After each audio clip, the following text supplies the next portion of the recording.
El viento esa tarde olía a tierra húmeda y flores marchitas. Era el mismo olor que recuerdo cada año, cada vez que regreso al cementerio donde reposa mi hija Lucía, o al menos donde siempre creí que reposa. 30 años han pasado desde aquella tarde maldita en que la perdí, y aún así, mi corazón se niega a aceptar que no volveré a ver su sonrisa. Caminaba despacio, apoyada en mi bastón, con el ramo de margaritas blancas en la mano. El sol se escondía detrás de las nubes, y el aire traía consigo una mezcla de silencio y pena que solo los cementerios conocen. Pensaba en ella, en los lazos que le hacía en el cabello, en su risa tan parecida a la mía cuando era niña. Pero justo cuando llegué, frente a la vieja reja de hierro, una voz infantil me detuvo. «Señora», susurró alguien, apenas audible. Giré la cabeza. A un costado del portón, entre las sombras de los cipreses, había una niña descalza, con el rostro sucio y los ojos grandes como lunas asustadas. Su vestido estaba roto, y su voz temblaba. «No entre ahí, por favor», dijo. «Algo terrible va a pasar». Por un instante, pensé que era una de esas niñas de la calle que piden limosna, inventando historias para ganar compasión. Le sonreí con dulzura. «No te preocupes, pequeña», le respondí. «Solo vengo a dejar flores a mi hija». Ella dio un paso atrás, negando con la cabeza. «No, señora, no hoy. Hoy no». Me quedé inmóvil. Había algo en su mirada que no era simple miedo. Era como si supiera algo que yo ignoraba. «¿Cómo te llamas?», pregunté. «Ana», respondió sin vacilar. «¿Y qué haces aquí, Ana?». Bajó la mirada. «Espero a mi mamá, pero ella nunca viene». El silencio que siguió me apretó el pecho. La brisa helada me rozó la cara. No sé por qué, pero algo dentro de mí me dijo que debía escucharla. Así que, en lugar de entrar, me senté en el banco frente al portón y esperé. Pero antes de continuar, quiero hacerte una invitación muy especial. Suscríbete al canal y deja tu me gusta. Esto me ayuda a ver que me apoyas y disfrutas de mis historias. Y comenta aquí abajo desde qué ciudad nos estás viendo. Ahora, continuemos. Media hora después, justo cuando el sol se escondió del todo, lo vi. 3 hombres con abrigos oscuros cruzaron el portón del cementerio. No llevaban flores, llevaban palas. Mi corazón comenzó a latir con fuerza. Los observé desde lejos, tratando de entender qué hacían allí a esa hora. Se movían con rapidez, como si temieran ser vistos. Uno de ellos llevaba una linterna y señalaba una tumba en particular. Ana, la niña, se aferró a mi brazo. «Ve, señora», le dije que no entrara. «¿Qué hacen esos hombres?», pregunté. «No lo sé, pero vienen seguido, y siempre van al mismo lugar». Mi garganta se secó. La linterna de los hombres iluminó una lápida vieja, con letras gastadas por el tiempo. Me incliné hacia adelante, tratando de leer desde la distancia, y entonces lo vi. El nombre grabado en la piedra. María Aguirre. Mi mismo apellido. Un escalofrío me recorrió la espalda. «No puede ser», murmuré. No conocía a ninguna María Aguirre enterrada allí. Y sin embargo, los hombres comenzaron a cavar justo sobre esa tumba, en la oscuridad, con una prisa desesperada. La niña me jaló del brazo. «No mire más, señora». «¿Por qué? ¿Qué hacen?». «Porque si nos ven, van a venir por nosotras». Sus palabras me helaron la sangre. El sonido del metal golpeando la tierra se mezclaba con el murmullo del viento y el crujir de las ramas.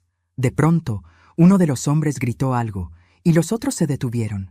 Habían encontrado algo.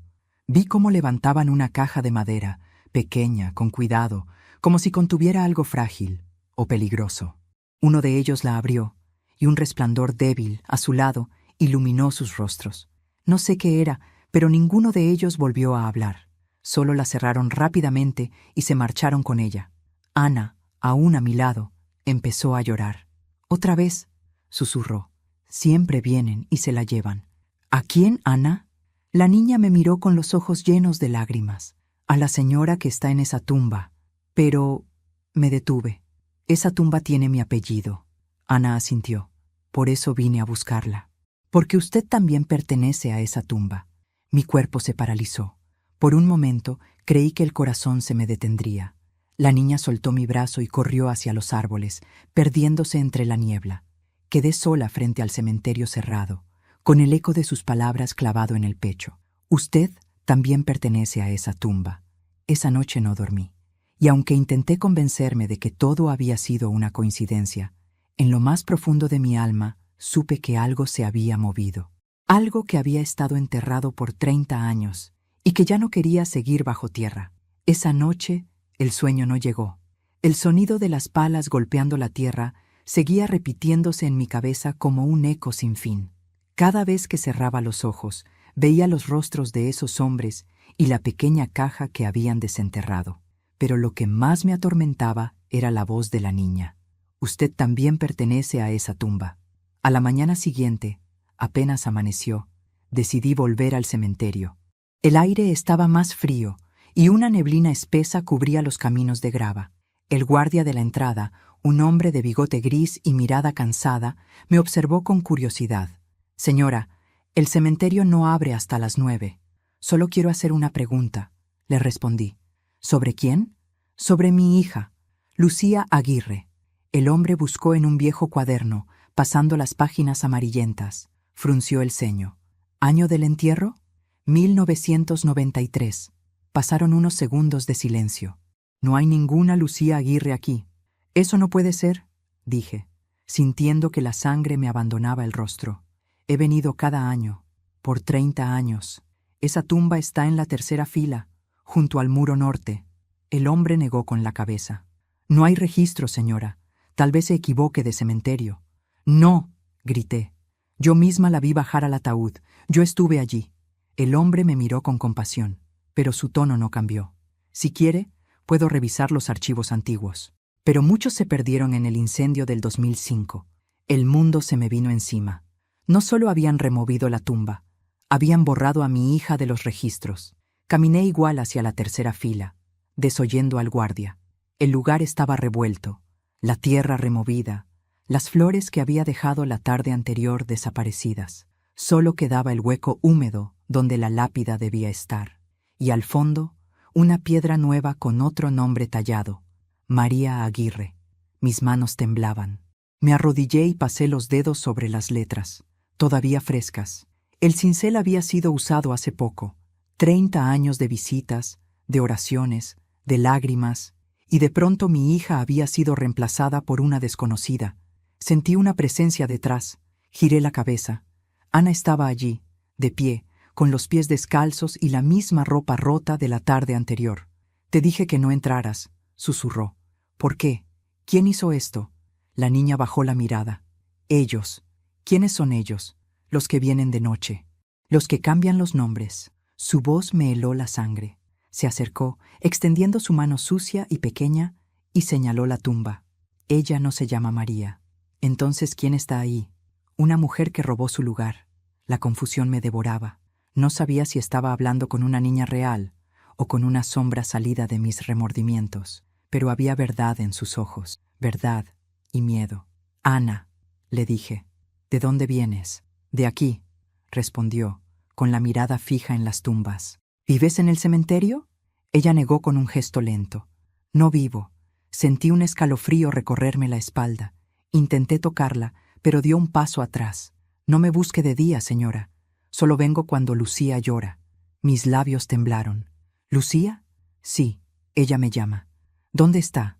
Ana levantó la mirada hacia el muro del fondo, donde el sol no entra, donde nadie la visita. Aquel muro era el límite del cementerio, la parte más antigua, donde las tumbas estaban cubiertas de musgo y las cruces oxidadas caídas. Me acerqué con el corazón latiendo como tambor. El silencio allí era diferente, pesado, espeso.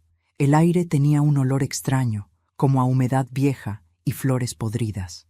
Entre las lápidas encontré algo que no debería estar allí, un ramo de flores frescas, las mismas margaritas blancas que yo había dejado en la tumba de Lucía el día anterior.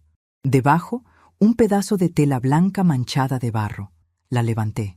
Era parte del vestido que Lucía usó el día de su entierro, el mismo encaje que yo misma había cosido con mis manos. Mi cuerpo temblaba entero. Miré alrededor. Nadie. Solo Ana, de pie junto a una cruz torcida, observándome en silencio. «Te dije que no vinieras», repitió. «¿Qué significa esto, Ana?» que Lucía no está donde tú crees. ¿Dónde está entonces? La niña dio media vuelta y se perdió entre la niebla, dejando su voz flotando en el aire. Búscala donde nadie mira. Regresé al portón y busqué al guardia, pero ya no estaba. La caseta estaba vacía y la taza de café sobre la mesa seguía humeando. Era como si se hubiera desvanecido. Sentí que el suelo me fallaba. A lo lejos, las campanas de la iglesia marcaron las 6. El viento sopló con fuerza y las hojas secas giraron a mi alrededor. En el suelo, junto a mis pies, apareció algo que no estaba antes. Una pequeña cruz de madera con mi nombre grabado. Susana Aguirre. Fecha de nacimiento, 1955. Fecha de fallecimiento, en blanco. Caí de rodillas, el corazón desbocado. No supe si gritar o llorar. Tomé la cruz con las manos y la apreté contra mi pecho. Y en ese instante, juré que encontraría la verdad, aunque me costara la vida, aunque me costara la cordura. Porque algo o alguien estaba intentando borrar no solo a mi hija, sino a mí también. Esa tarde juré no volver más al cementerio, pero las promesas son débiles cuando el corazón arde de incertidumbre. El alma de una madre no sabe rendirse, y la mía, después de 30 años, acababa de despertar. Durante todo el día, traté de convencerme de que lo ocurrido era producto de mi imaginación. La niña, los hombres, la tumba reemplazada, mi nombre grabado en una cruz. Quizá, pensé, la edad empieza a jugar con mi mente, pero en el fondo sabía que no era locura, era advertencia.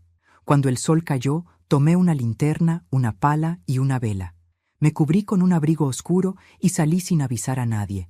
El guardia del cementerio no estaba. Desde el día anterior no lo había vuelto a ver, así que salté la pequeña reja lateral y entré. El silencio era absoluto. Solo se oía el crujir de mis pasos sobre las hojas secas. Las lápidas brillaban débilmente bajo la luna. Me dirigí hacia la tumba donde antes descansaba mi hija. El aire allí olía distinto, más espeso, como si la tierra misma respirara. Encendí la vela y la coloqué sobre el hueco donde ahora decía María Aguirre. La cera empezó a derretirse lentamente. Me arrodillé, pasé la mano por la tierra y sentí algo duro bajo los dedos. Cavé con cuidado, apartando la tierra húmeda con las uñas. Entonces lo vi. Una muñeca vieja, con el vestido azul desteñido y los ojos de vidrio rotos. Era la muñeca de Lucía, la misma que sostenía el día que murió, la misma que yo misma puse dentro de su ataúd. El corazón se me detuvo por un instante. ¿Cómo había llegado ahí? Me temblaban las manos cuando la tomé. La tela estaba húmeda, pero olía a lavanda, igual que los cajones donde guardaba las cosas de mi hija. De pronto, el viento sopló con fuerza y la llama de la vela se apagó. Todo quedó oscuro. Y entonces lo escuché. Un susurro. Mi nombre. ¡Susana! Sentí el aire helado rozarme el cuello. Giré la linterna, iluminando a mi alrededor, pero no había nadie. Solo las sombras alargadas de los cipreses. El susurro volvió, más claro esta vez. «Mamá». El cuerpo se me paralizó. Reconocí esa voz. Era la de Lucía. «¿Lucía?», murmuré. «¿Eres tú?». No hubo respuesta, solo el sonido del viento. Pero cuando bajé la mirada, noté algo más en el hueco de la tierra. Un pequeño medallón de plata, cubierto de barro. Lo limpié con la manga del abrigo y casi se me escapó de las manos al ver lo que contenía. Dentro, una fotografía mía con Lucía, tomada el día de su cumpleaños número 8. El mismo medallón que desapareció con ella en el accidente. No pude contener el llanto. Caí de rodillas, abrazando la muñeca y el medallón contra mi pecho. El dolor, contenido durante tantos años, brotó como un río, y en medio de mi llanto escuché pasos detrás de mí, pasos suaves, casi flotantes. Giré. Ana estaba allí. Su rostro, pálido bajo la luz de la luna, tenía una expresión triste, casi maternal. «Te dije que no la buscaras», susurró. «¿Por qué? ¿Qué me estás ocultando?». Ana se acercó y la linterna iluminó su rostro. Sus ojos no eran del todo humanos. Eran de un color grisáceo, profundo, como el agua quieta de un pozo. «Porque ella no descansa», dijo. «¿Quién? ¿Lucía?» «Sí, no está en paz». «¿Por qué?» Ana bajó la cabeza. Porque alguien la cambió de lugar. Mis labios temblaron. ¿Quién la cambió?, pregunté con desesperación. Los hombres que vinieron de noche, dijo. Ellos no roban tumbas por dinero. Roban recuerdos, borran nombres. Y Lucía tenía un nombre demasiado puro para dejarlo aquí. No entendí del todo sus palabras, pero el miedo se mezcló con la rabia. Me levanté. «Dime dónde está». Ana señaló hacia el muro del fondo, el mismo que había mencionado antes. «Donde el sol no entra, donde nadie la visita». Di unos pasos hacia allí, pero ella me detuvo. «No vayas sola. Si entras, no podrás salir igual. Prefiero eso a seguir viviendo sin saber la verdad». Ella me miró, y una lágrima le corrió por la mejilla. «Entonces, ve antes de que amanezca». Crucé entre las lápidas hasta llegar al muro viejo. El terreno estaba lleno de grietas y raíces, como si el tiempo lo hubiera olvidado. Allí, entre dos tumbas cubiertas de musgo, vi algo enterrado a medias, una tabla de madera, como una tapa de caja. Tenía grabada una cruz bordada con hilo rojo. La misma cruz que Lucía dibujaba en sus cuadernos cuando era niña, la misma que yo le bordé en su vestido favorito. Me arrodillé, con el corazón golpeándome el pecho. Intenté levantar la tapa, pero estaba clavada. Alguien la había sellado. Empujé con todas mis fuerzas, hasta que la madera cedió con un crujido. Dentro no había ataúd, solo un pedazo de papel doblado, húmedo por el tiempo. Lo abrí con cuidado. Decía, con letra infantil: «Mamá, no me busques más. Estoy donde tú también estarás algún día. No tengas miedo». Solté el papel. El aire se volvió más frío. Ana ya no estaba, y en su lugar, sobre la tierra, había una flor blanca recién cortada. Salí corriendo, sin mirar atrás. Las sombras parecían moverse, siguiéndome. El sonido de mis pasos se mezclaba con el susurro del viento, repitiendo una y otra vez mi nombre. Cuando llegué a la salida, el primer rayo del amanecer se filtraba entre los árboles. Afuera, la vida continuaba. Los pájaros cantaban, los autos pasaban, la ciudad despertaba, pero yo sabía que algo había cambiado para siempre, porque bajo la tierra, en el lugar donde las madres van a llorar a sus hijas, había algo más que tumbas y recuerdos. Había un secreto que alguien había intentado enterrar junto con mi niña. Y yo, Susana Aguirre, no descansaría hasta desenterrarlo todo. Amanecí con los ojos hinchados y las manos entumecidas. No había dormido ni un minuto. Sobre la mesa estaban la muñeca de Lucía, el medallón y el papel con su letra, aquel que decía: «Mamá, no me busques más, estoy donde tú también estarás algún día». Las palabras me daban vueltas en la cabeza. ¿Quién había escrito eso? ¿Mi hija? ¿Alguien imitando su letra? No podía quedarme de brazos cruzados. Tenía que seguir el rastro. Recordé al hombre que organizó el funeral de Lucía hace 30 años, don Mateo, dueño de la funeraria Eterna Luz, un hombre reservado, de mirada triste y manos frías. No lo veía desde aquel día, y sin embargo, supe que debía empezar por él. La funeraria seguía en pie, en la misma esquina de siempre, aunque más vieja, con los letreros descoloridos y las ventanas cubiertas de polvo. Empujé la puerta y el sonido de una campanita resonó en el aire. Un olor a cera, formol y flores viejas me golpeó. Detrás del mostrador, un joven con bata blanca levantó la vista. ¿Puedo ayudarla, señora? Busco a don Mateo. ¿El fundador? Murió hace unos años. Yo soy su nieto, Julián. ¿Era usted una conocida suya? Digamos que tuvimos un asunto pendiente.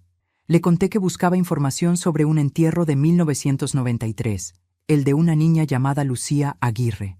El muchacho revisó en una vieja computadora, pero negó con la cabeza. No hay registros digitales tan antiguos, pero mi abuelo guardaba archivos físicos en el sótano. ¿Puedo verlos?, pregunté, sin dudar. No se permite el acceso, señora. Por favor, supliqué. Es mi hija. El joven dudó un momento, pero la desesperación en mi voz lo convenció. Tomó una linterna y me guió por un pasillo estrecho hasta una puerta de metal oxidada. La abrió con una llave vieja y bajamos una escalera húmeda y oscura. El sótano olía a madera podrida y polvo. En una estantería, cientos de carpetas cubiertas de telarañas esperaban el olvido. Buscamos durante casi una hora.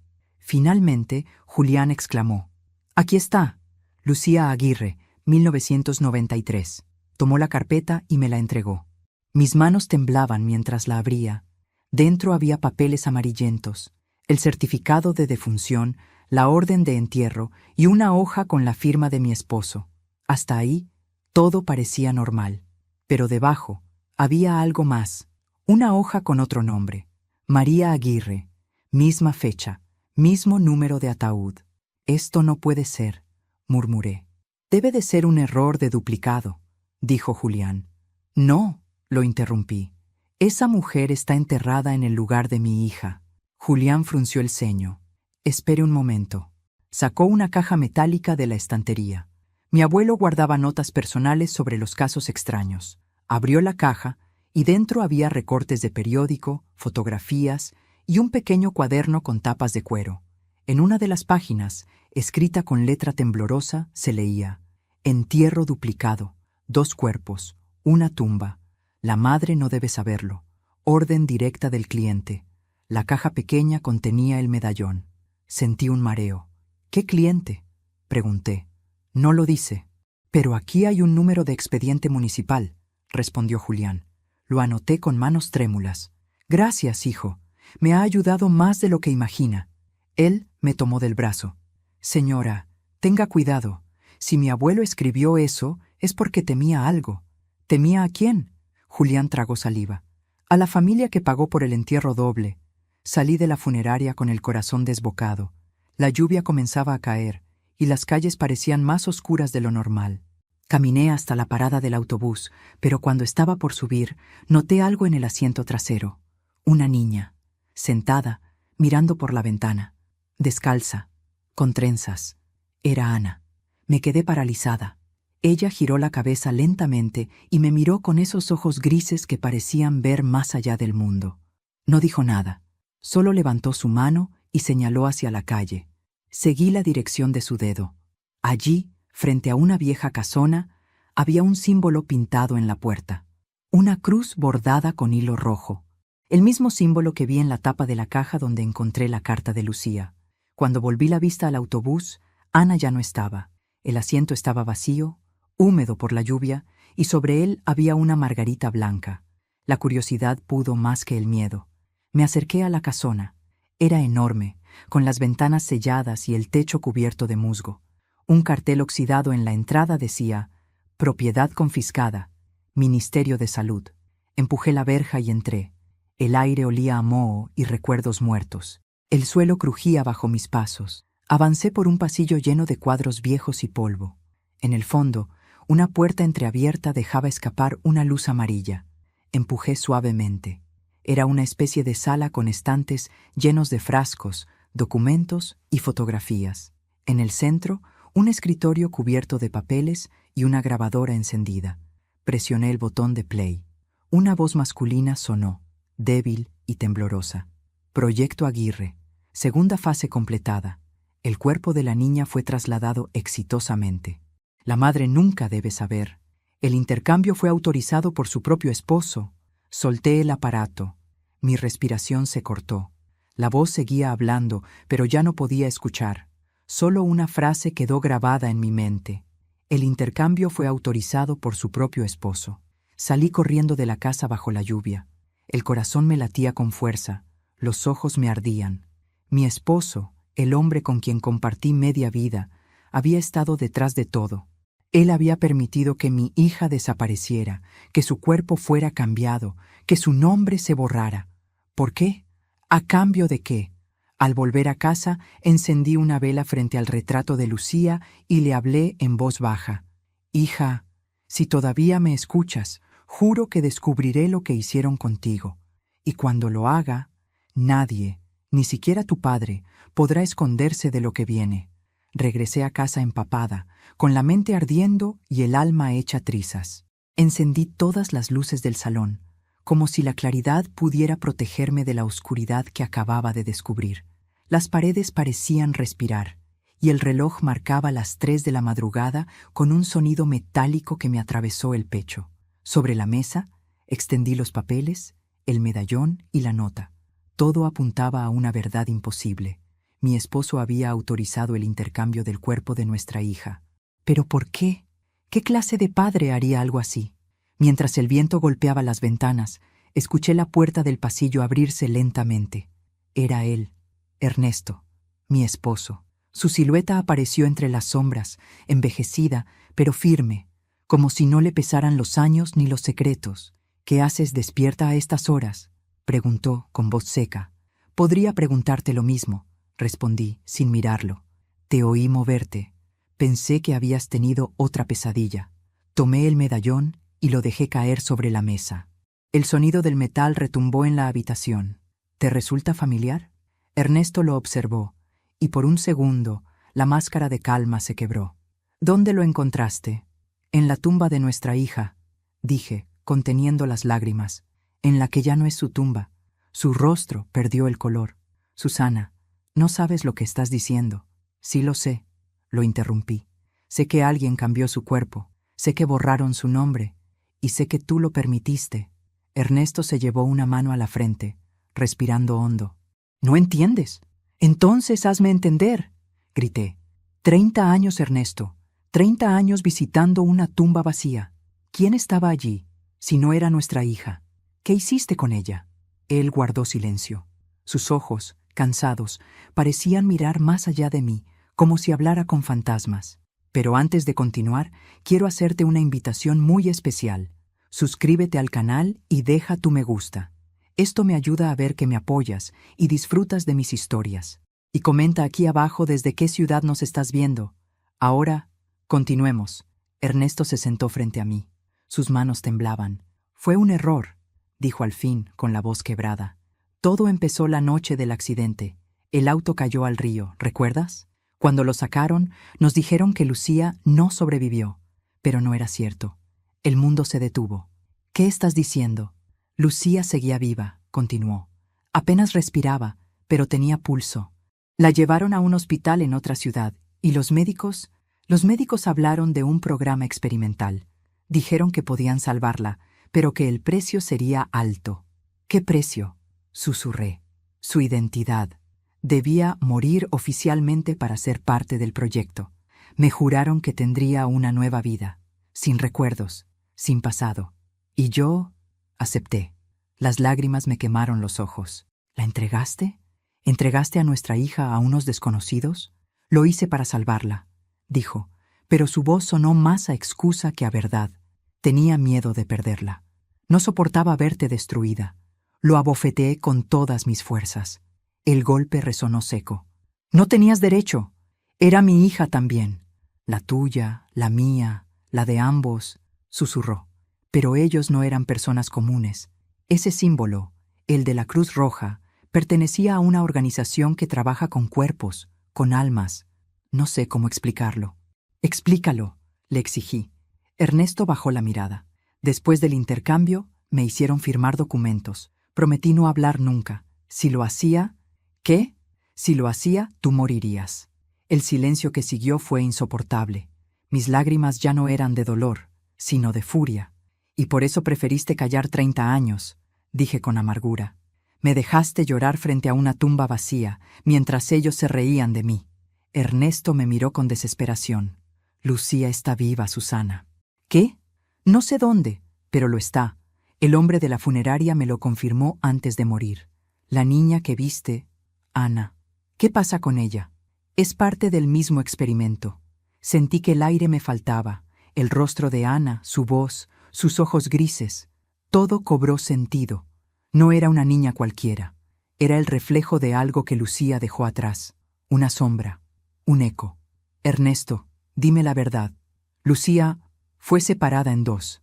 Su cuerpo siguió en un lugar, su alma en otro. Ellos creían que podían curar la muerte dividiendo la esencia de una persona. Pero algo salió mal. Me llevé las manos a la boca. Por eso Ana me dijo que no vive».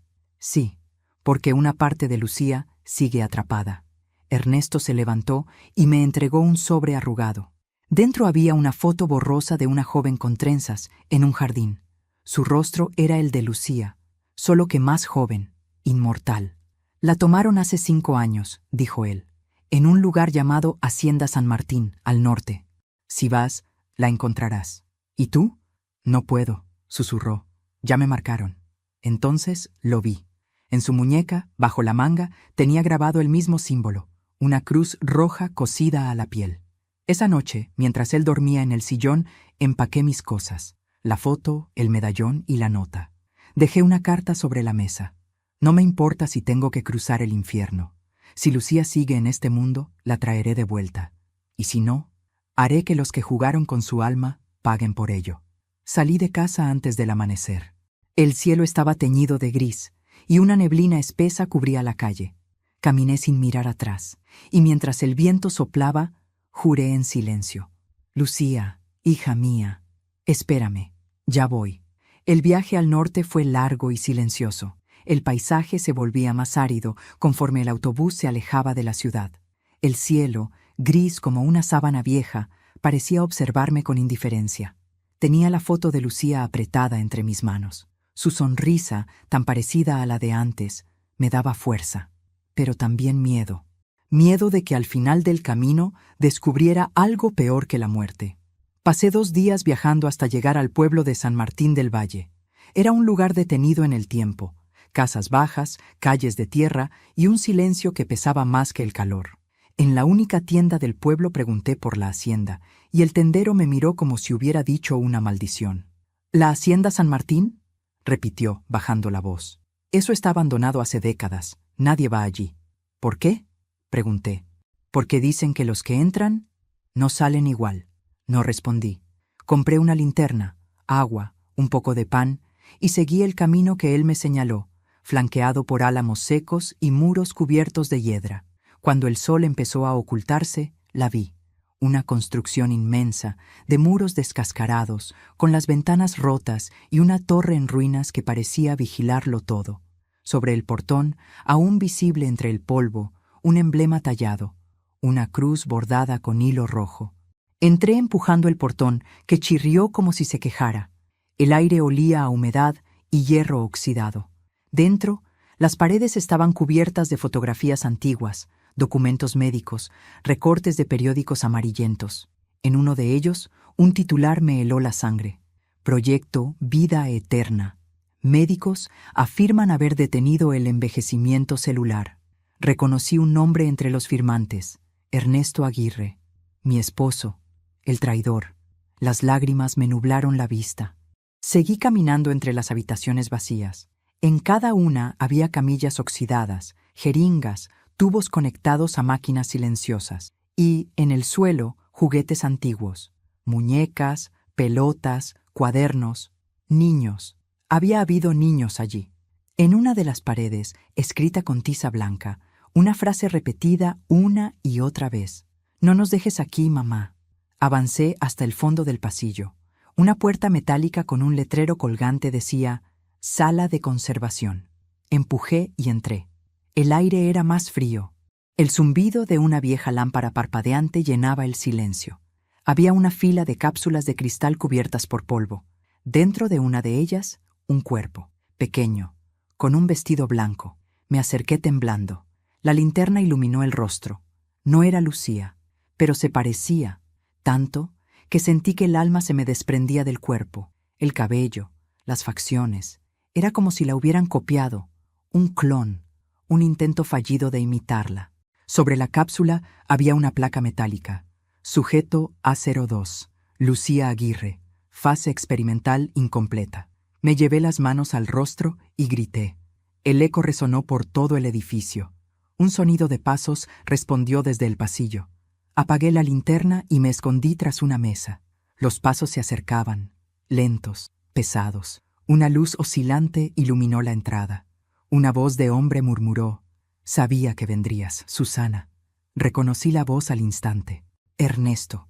Él avanzó, con el rostro demacrado, las ojeras profundas y una expresión que mezclaba culpa y locura.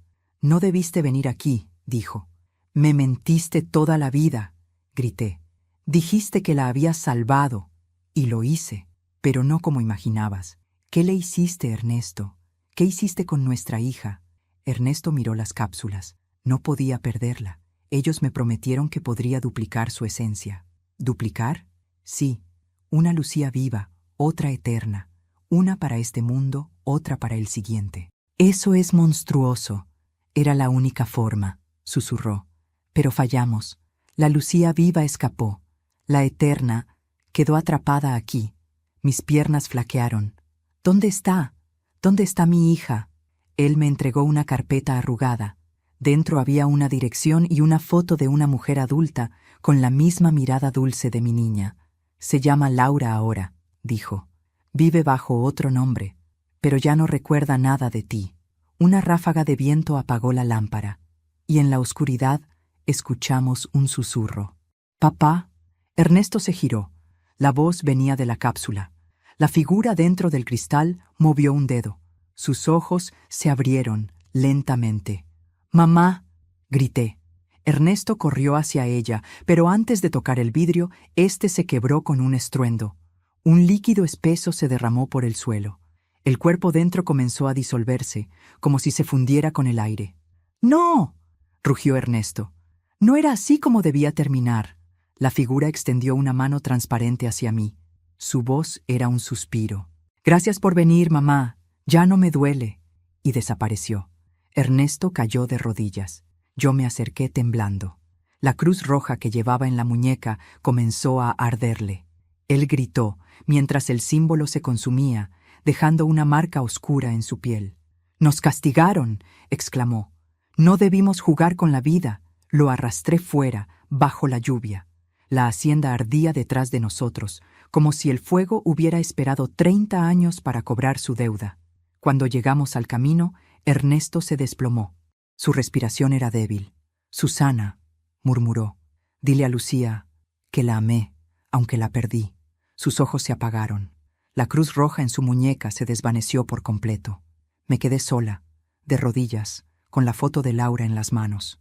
El fuego iluminaba el horizonte, y supe que no había terminado, porque si mi hija seguía viva, aunque sin memoria, yo la haría recordar.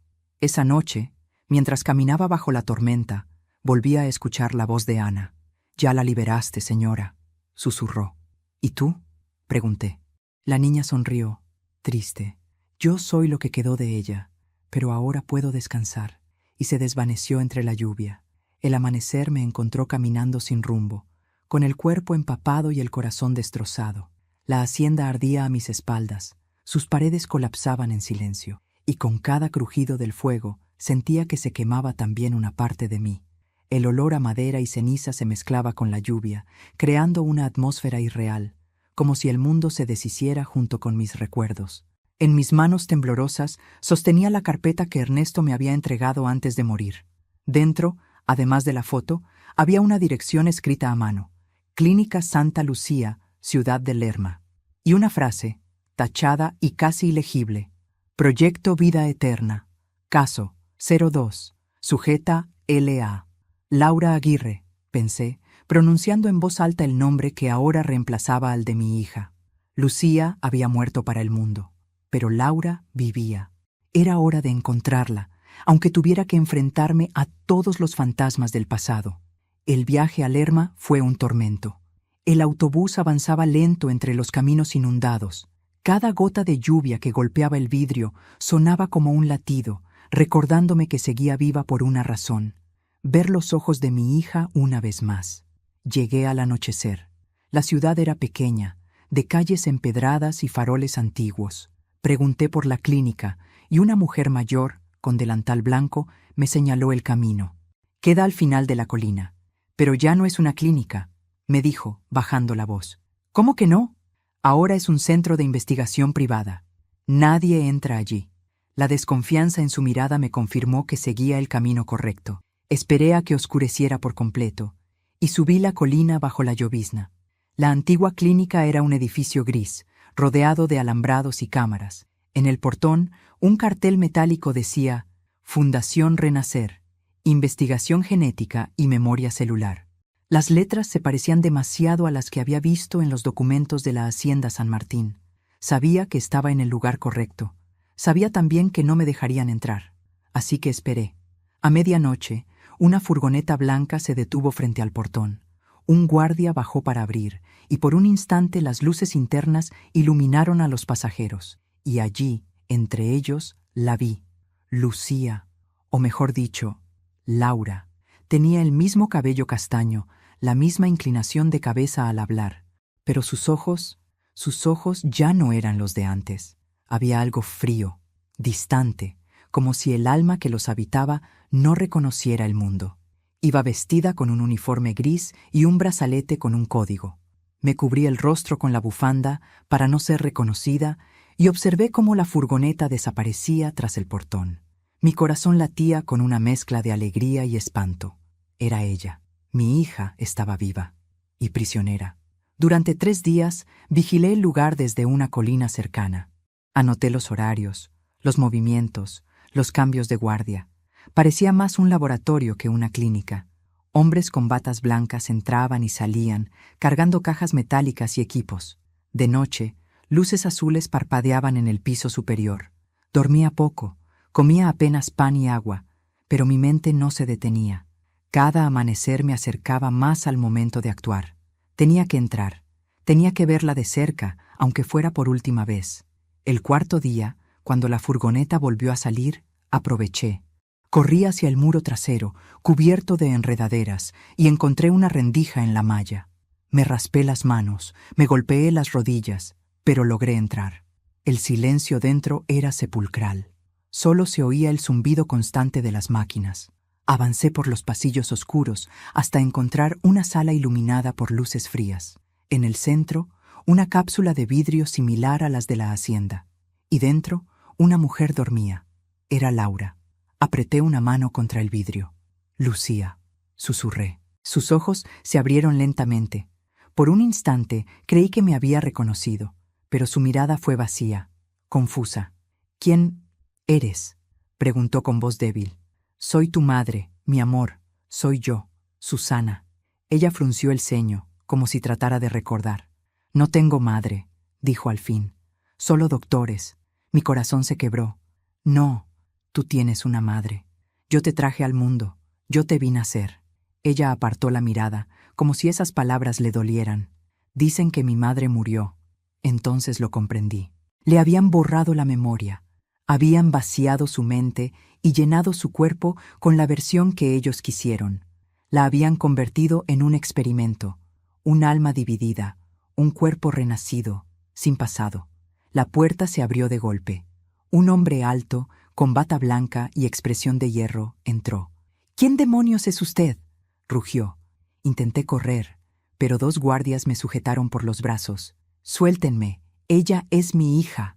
El hombre se detuvo, frunciendo el ceño. «¿Su hija? Eso es imposible». «Mírala», grité. «Tiene mi sangre, mi rostro, mi vida». El hombre me observó con calma inquietante. «Nombre», ordenó. «Susana Aguirre». Su rostro cambió. Me miró como si hubiera pronunciado una maldición. «Así que usted es la madre del caso Cero». «¿Qué significa eso?», pregunté. «Significa que su hija fue el primer intento exitoso del proyecto Vida Eterna. Pero usted era la variable incontrolable». ¿Variable? Su vínculo emocional interfería en el experimento. La energía entre madre e hija era demasiado fuerte.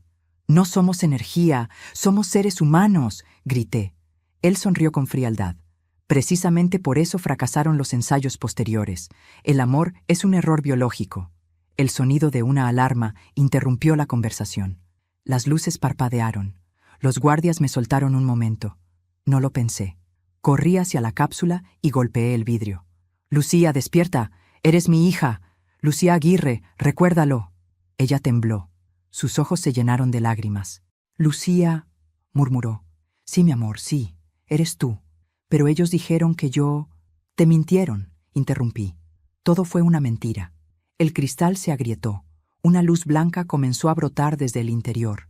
El hombre gritó órdenes. Los guardias retrocedieron. Y en medio del caos, Laura, mi hija, rompió la cápsula con una fuerza sobrehumana. El aire se llenó de un zumbido eléctrico. Ella se incorporó, jadeando, temblando. Sus ojos se tornaron del mismo gris que los de Ana. Su voz resonó suave, pero poderosa. «Yo no soy Lucía ni Laura. Soy ambas». «Entonces, ¿me recuerdas?». Ella asintió.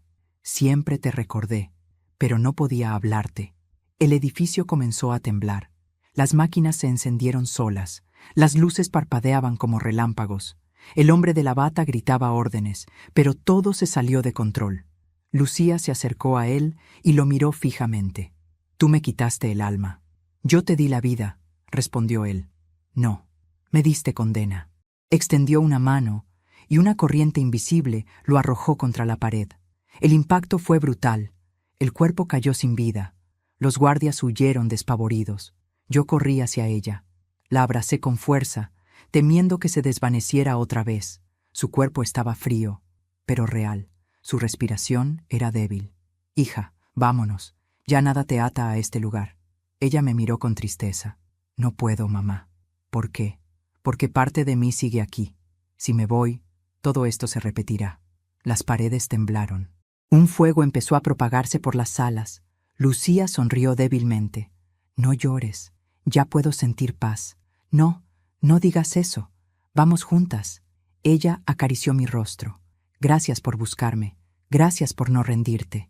Un resplandor blanco envolvió la sala. Sentí un calor profundo, una mezcla de tristeza y amor que me atravesó el alma.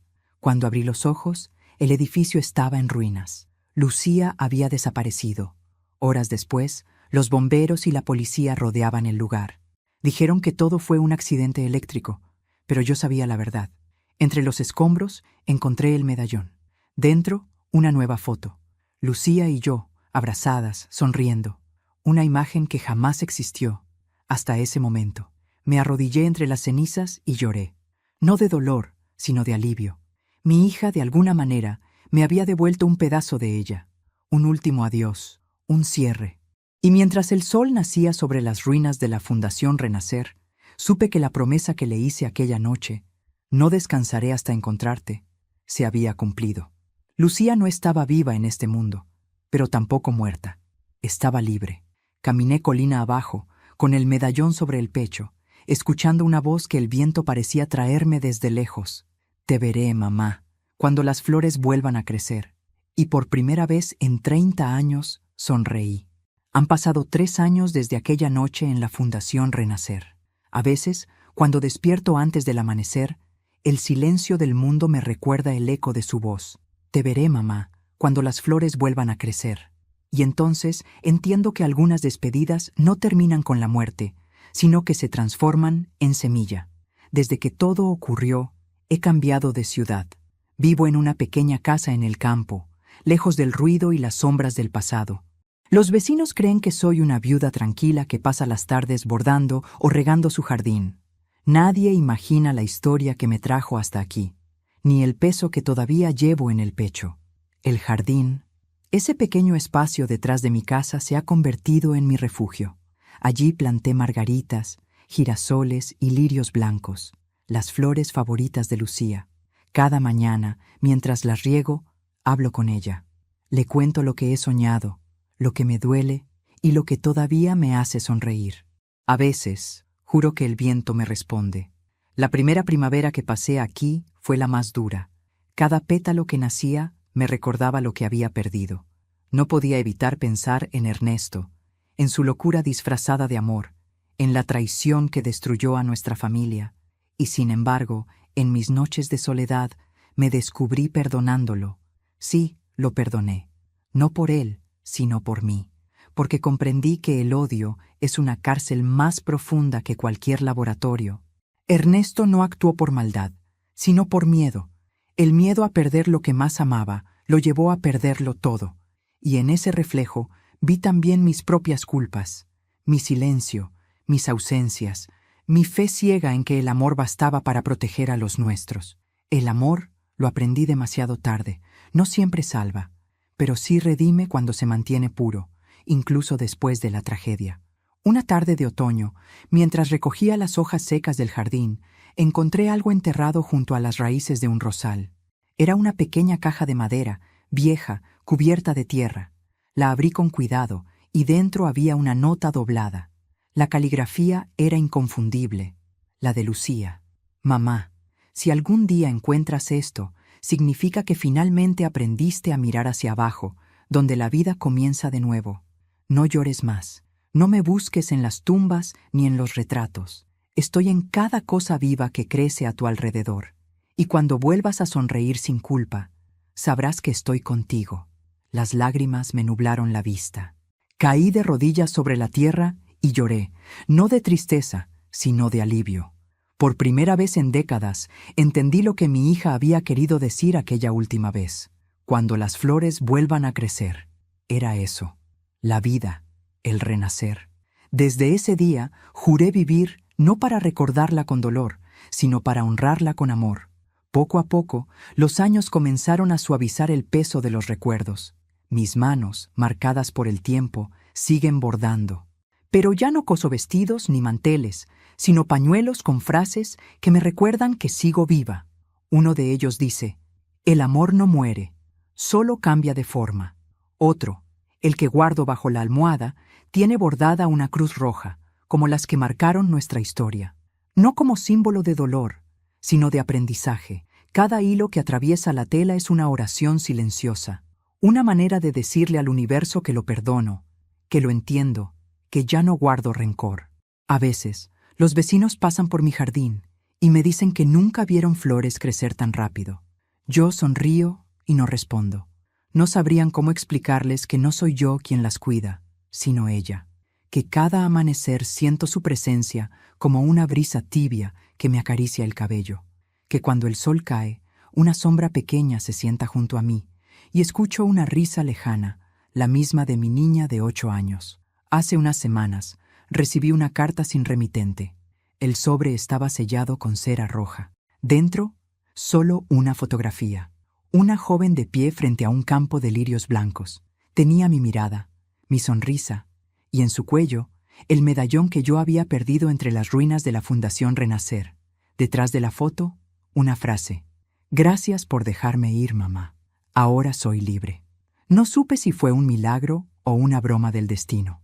No sé si alguien la encontró, si renació de verdad, o si aquella imagen era solo un consuelo de los que ya no pertenecen a este mundo. Lo único que sé es que, desde entonces, duermo en paz, porque ya no necesito pruebas, no necesito verla, tocarla, ni siquiera oír su voz.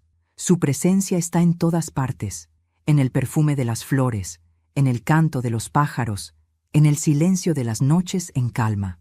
Mi hija está viva donde el amor no muere. Hoy tengo 68 años.